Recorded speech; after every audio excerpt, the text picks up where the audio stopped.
Just gonna do a little tank feeding. I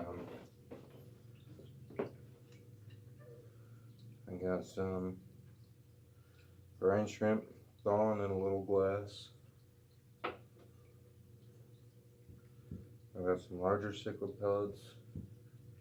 Drop in the big pellets, and then I have some of them that are roughly crushed up, so they're smaller for some of these smaller fish. And then as soon as these brine shrimp thaw completely, go ahead and drop them in there. If I don't thaw them, this female OB right here will grab the whole thing in her mouth and hide with it until it's all gone. So I go ahead and thaw it in some tank water. And then I go ahead and pour this in.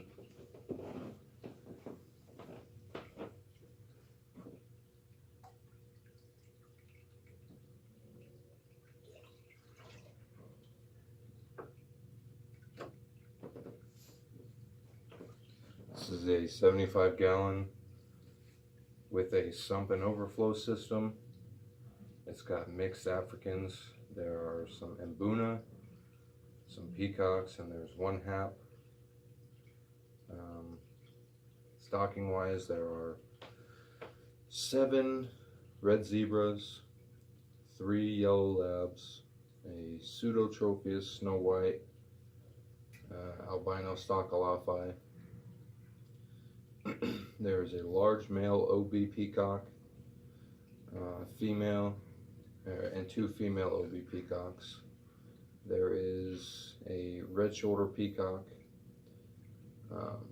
and then for other peacocks there are red shoulder OB hybrids and regular hybrids. There is also a female yellow sunshine peacock in there. And then a male bristlenose pleco and a juvenile subdominant redfin borlei male. I don't know if you can see him right there in the back. There's my subdominant redfin borlei, my subdominant red shoulder, female OB, my nice big 7-inch male OB. It's got some live plants, power head filter in there to keep flow going, along with the sump flow right up there. Substrate is pool filter sand. I'd say with the Mbuna, there's maybe 11 Mbuna.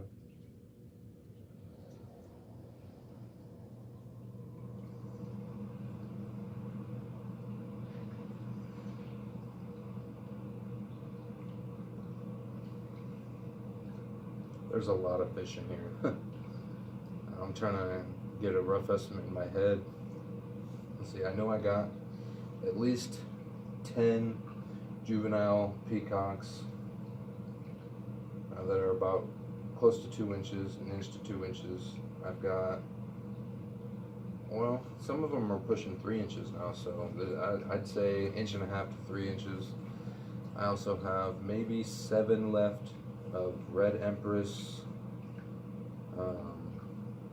electric blue Ali females, or not female, fry, that are about 1 inch now. I've had breeding going on in here once. My big OB female and my male OB, they bred. It didn't really work out. After about 4 days, she ended up swallowing her eggs, so went ahead and purchased an egg tumbler. So when she's holding again, I'm just going to go right ahead and strip her. There's a light on my sump just because I'm going to be putting some pothos plants in there and maybe some Caridina shrimp in the sump. Other than that, it's really low maintenance. I do regular water changes, but I don't do nearly as much since I have my since I have my power head over here, it pushes the shit this way and like down and up towards the overflow, and the return from my overflow sump is pushing it this way. So it's a constant circulation of water and all the shit.